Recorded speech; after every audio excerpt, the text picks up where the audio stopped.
ممن دعا إلى الله وعمل صالحا وقال إنني من المسلمين صدق الله مولانا العظیم۔ میرے محترم دوستوں، بزرگوں، عزیزوں، اجتماع جو ہے وہ پورا ہونے پر ہے،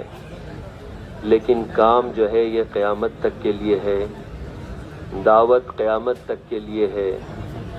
اور ہماری ذمہ داری جو ہے وہ موت تک کے لیے ہے۔ اس لیے اجتماع کام کے تعارف کے لیے ہے، ذمہ داری کے احساس دلانے کے لیے ہے کہ ہر ایک کی دو ذمہ داریاں ہیں ہر انسان کی، ایک انسان ہونے کے ناطے اور ایک محمد صلی اللہ علیہ وسلم کے امتی ہونے کے ناطے۔ وَمَا خَلَقْتُ الْجِنَّ وَالْإِنسَ إِلَّا لِيَعْبُدُونَ، یہ ذمہ داری خالق کائنات نے یہ ذمہ داری ہم پر ڈالی ہے، وہ اپنی پیاری کتاب میں ارشاد فرما دیا کہ ہم نے انسانوں اور جناتوں کو محض اپنی عبادت کے لیے بھیجا ہے۔ اور دوسری ذمہ داری ہمارے اللہ نے اپنی پیاری کتاب میں فرما دیا ہے کہ قُلْ هَٰذِهِ سَبِيلِي أَدْعُو إِلَى اللَّهِ عَلَىٰ بَصِيرَةٍ أَنَا وَمَنِ اتَّبَعَنِي، کہ کہہ دیجئے پیارے نبی صلی اللہ علیہ وسلم، یہ ہے میرا کام،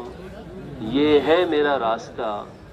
دعوت دیتا ہوں لوگوں کو میں اللہ کی طرف یقین کے ساتھ، اور نہ صرف یہ میرا کام ہے، نہ صرف یہ میری ذمہ داری ہے، بلکہ قیامت تک کی آنے والی جو میری امت ہے، متبعین ہے، ان کا بھی یہی کام ہے۔ لہٰذا میرے محترم دوستوں، دو ذمہ داریاں ہیں۔ اجتماع کا مقصد یہی ہے کہ امت ان دو ذمہ داریوں پر آ جائے، دین اور دعوت کی محنت، پورا دین زندگیوں کے اندر آئے۔ آدھے ادھورے دین پر اللہ کا وعدہ نہیں ہے، بلکہ جس طرح اللہ جل شانہ بغیر دین کے ناکام کریں گے، اسی طرح اللہ جل شانہ آدھے ادھورے دین پر بھی ناکام ہی کریں گے۔ اللہ کے یہاں کامیاب کرنے کا جو ضابطہ ہے وہ مکمل دین ہے۔ اسے اللہ نے اپنی پیاری کتاب میں فرمایا ہے کہ ادخلوا فی السلم کافہ، یا ایھا الذین آمنوا ادخلوا فی السلم کافہ، اے ایمان والو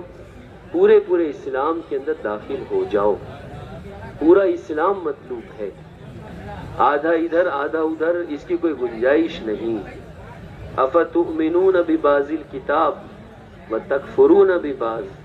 کہ کتاب کے کچھ حصے پر یا دین کے کچھ حصے پر تو تم ایمان لاتے ہو، عمل کرتے ہو، لیکن کتاب اور دین کے کچھ حصے کو تم چھوڑ دیتے ہو۔ جو تمہیں پسند آئے اس پر چلنا، اور دین کا وہ حصہ جو تمہیں ناپسند اسے چھوڑ دینا، یہ اسلام اللہ کے یہاں قابل قبول نہیں۔ مکمل دین، بلکہ اللہ نے قرآن میں ان لوگوں کا بھی ذکر کیا ہے کہ جو اسلام کی سرحد پر چلتے ہیں۔ وَمِنَ النَّاسِ مَن يَعْبُدُ اللَّهَ عَلَىٰ حَرْفٍ، کہ انسانوں میں ایسے بھی ہیں کہ جو اسلام کی سرحد پر چلتے ہیں۔ اسلام کی سرحد جسے جائز کہتے ہیں، جائز، یہ بھی جائز ہے، یہ بھی جائز ہے۔ اسلام کے اندر جائز کا جو درجہ ہے، اور جائز جو ہے وہ معذورین کے لیے ہے، کہ بھئی جو معذور ہے، بیٹھ کر نماز پڑھنا کہ جائز ہے مگر معذور کے لیے، لیٹ کر نماز پڑھنا کہ جائز ہے مگر معذور کے لیے۔ تو اس لیے جائز کا درجہ جو ہے معذورین کے لیے ہے۔ جائز اس لیے ہے کہ آدمی اپنے اسلام کی سرحد سے باہر نہ نکل جائے، جائز اس لیے ہے کہ اسلام کی سرحد بتانے کے لیے کہ اس سے باہر نہیں نکلنا ہے، اور اصل تو ہمیں پورے دین پر ایک مستحب بھی نہ چھوٹے، ایک مستحب بھی نہ چھوٹے۔ علماء نے لکھا ہے کہ اگر ایک مستحب بھی چھوٹ رہا ہے تو وہ ایمان کے کمزوری کی وجہ سے اور کفر کے تاثر کی وجہ سے چھوٹتا ہے، اور ایک صغیرہ بھی کوئی صادر ہوتا ہے تو وہ بھی جو ہے ایمان کی کمزوری کی وجہ سے اور کفر کے اثر کی وجہ سے، کھنچاؤ کی وجہ سے۔ اسے میرے محترم دوستوں کہ مکمل دین یہی مطلوب ہے۔ ایک مرتبہ صحابہ نے مکمل دین یعنی پوری سنت ہے، اس کی کوئی گنجائش نہیں ہے، اس کی کوئی گنجائش نہیں ہے کہ کہیں بھی کسی دوسرے یعنی طور طریقے کو اختیار کیا جائے۔ آج اگر کامیابی کا کوئی راستہ ہے تو وہ محمد رسول اللہ صلی اللہ علیہ وسلم کا راستہ ہے۔ اگر عیسیٰ علیہ السلام بھی آ جائیں، اگر موسیٰ علیہ السلام بھی آ جائیں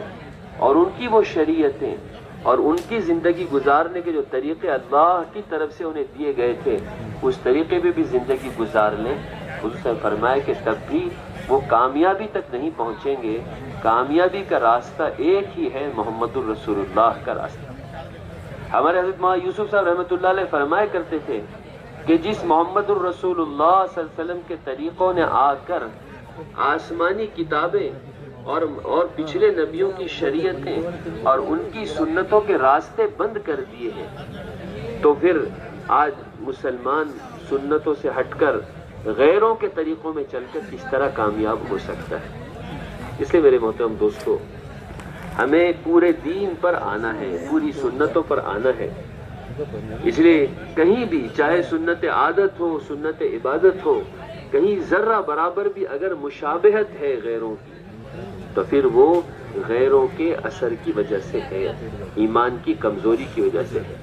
ہمارے حضرت جی دامت برکاتہم اکثر اس حدیث کو نقل کرتے ہیں۔ امام مالک رحمۃ اللہ علیہ کی حدیث ہے کہ امام مالک رحمۃ اللہ علیہ کی حدیث ہے کہ اگر تم اپنے کھانے پینے میں اور نشست و برخاست میں اور رہن سہن میں اور کاروبار میں اور چہرے مہرے میں اور لباس میں اگر تم نے غیروں کا طریقہ اختیار کیا تو بہت جلد تم بھی ایسے ہی اللہ کے دشمن بن جاؤ گے جیسے یہ اغیار اللہ کے دشمن ہیں۔ اس لیے میرے محترم دوست، سنتوں کا چھوڑنا یہ تو جو ہے اللہ سے یعنی کیا کہتے ہیں کہ اللہ سے بغاوت کا اعلان ہے، اللہ اس کے رسول سے کہ آپ کو جو طریقے پسند ہیں مجھے وہ طریقے پسند نہیں، مجھے وہ طریقے پسند نہیں۔ اس لیے فرمایا کہ لنگی کو ٹخنوں کے نیچے پہننا یا پاجامہ کو ٹخنوں سے نیچے پہننا تکبر ہے، کہ اللہ چاہے ناراض ہو جائیں، اس کے رسول چاہے ناراض ہو جائیں، لیکن مجھے وہ طریقہ اختیار کرنا ہے۔ یہ اسی لیے فرمایا کہ ایسا شخص کہ قبولیت کی رات لیلۃ القدر میں بھی اس شخص کی دعا قبول نہیں ہوتی جو سنتوں سے ہٹ کر جو ہے اپنے لباس کو اختیار کرے کہ ٹخنوں کے نیچے پاجامہ جو ہے پہنے۔ تو بڑی بڑی سنتوں کا چھوڑنا، اللہ کے نبی صلی اللہ علیہ وسلم کہ ذرہ برابر بھی تمہارا کھنچاؤ کسی غیروں کے طریقے کی طرف سہولت کی وجہ سے بھی ہو رہا ہے تو یہ تمہارے عقیدے کا بگاڑ ہے۔ ایک مرتبہ صحابہ نے عرض کیا حضور صلی اللہ علیہ وسلم سے کہ یا رسول ایک ان غیروں کا، ان مشرکین مکہ کا ایک طریقہ ہمیں پسند آیا، وہ یہ ہے کہ جب وہ کسی لڑائی سے واپس آتے ہیں تو اپنی تلواریں، ایک درخت انہوں نے متعین کیا ہے، اس درخت کی شاخوں پر اپنی تلواریں لٹکا کر اپنے اپنے گھر چلے جاتے ہیں۔ پھر کہیں کسی مہم پر جانا ہوتا ہے تو اپنی تلواریں اس جگہ سے لے لیتے ہیں۔ یہ سہولت ہے ان کے لیے۔ کیا ہی اچھا ہو کہ ان کی طرح ہمارے لیے بھی آپ ایک درخت متعین کر دیں اور ہم بھی اس کی شاخوں پر، اس متعین درخت کی شاخوں پر اپنے ہتھیار لٹکا لیں، اور جب کسی مہم پر جانا ہو تو ہم بھی آ کر کے لے جائیں۔ اب اس وقت پہ جب کسی مہم پر جانا ہوتا ہے تو تلاش کرنا پڑتا ہے، ہتھیاروں کو جمع کرنا پڑتا ہے۔ اللہ کے نبی صلی اللہ علیہ وسلم نے غیروں کے طریقے کی سہولت کی وجہ سے آنے والی رائے، اس کے بارے میں یہ نہیں فرمایا کہ نہیں ہم ان کے طریقے کو اختیار نہیں کریں گے، بلکہ یوں فرمایا کہ اللہ کے نبی صلی اللہ علیہ وسلم نے اس واقعے کو لے کر عقیدے سے جوڑا، کہا کہ تم مجھ سے وہ درخواست کر رہے ہو جو درخواست موسیٰ علیہ السلام کو بنی اسرائیل نے کیا تھا کہ یہ بھی ایک بچڑے کی پوجا کرتے ہیں اور آپ ہمارے لیے بھی ایک بچڑا متعین کر دیجئے تاکہ ہم بھی اس کی پوجا کریں۔ یعنی آج تمہیں اس درخت پر ان کا جو ہے اپنے ہتھیاروں کو لٹکانا یہ طریقہ پسند آ گیا، اسے تم بھی چاہتے ہو کہ تمہارے لیے بھی اسی طرح کا ایک درخت متعین کر دیا جائے۔ کل تمہیں کچھ اور پسند آ جائے گا اور آگے تمہیں ان کی بت پرستی پسند آ جائے گی تو تم یہ درخواست کرنے لگو کہ ہمارے لیے بھی کوئی بت ہو۔ اس لیے میرے محترم کہ نہیں، بلکہ پورا دین کہیں بھی من تشبہ بقوم فہو منہم، جو جس قوم کی نقل اتارے حشر اسی کے ساتھ ہوگا، حشر اسی کے ساتھ ہوگا۔ اس لیے آج پوری دنیا میں امت کی ذلت کی وجہ یہی ہے کہ امت غیروں کے طریقوں میں عزت تلاش کر رہی ہے، غیروں کے طریقوں میں۔ عمر رضی اللہ تعالی عنہ جو امت کے ملہم ہیں اور جن کے بارے میں یوں کہا گیا کہ اگر میرے بعد کوئی نبی ہوتا تو عمر ہوتا، وہ یہ کہتے ہیں کہ ہم سب ذلتوں کے گڑھوں میں پڑے ہوئے تھے، اسلام نے اور سنتوں نے ہمیں عزت کی چوٹیوں تک پہنچایا ہے۔ یاد رہے اگر کوئی بھی مسلمان اسلام کے علاوہ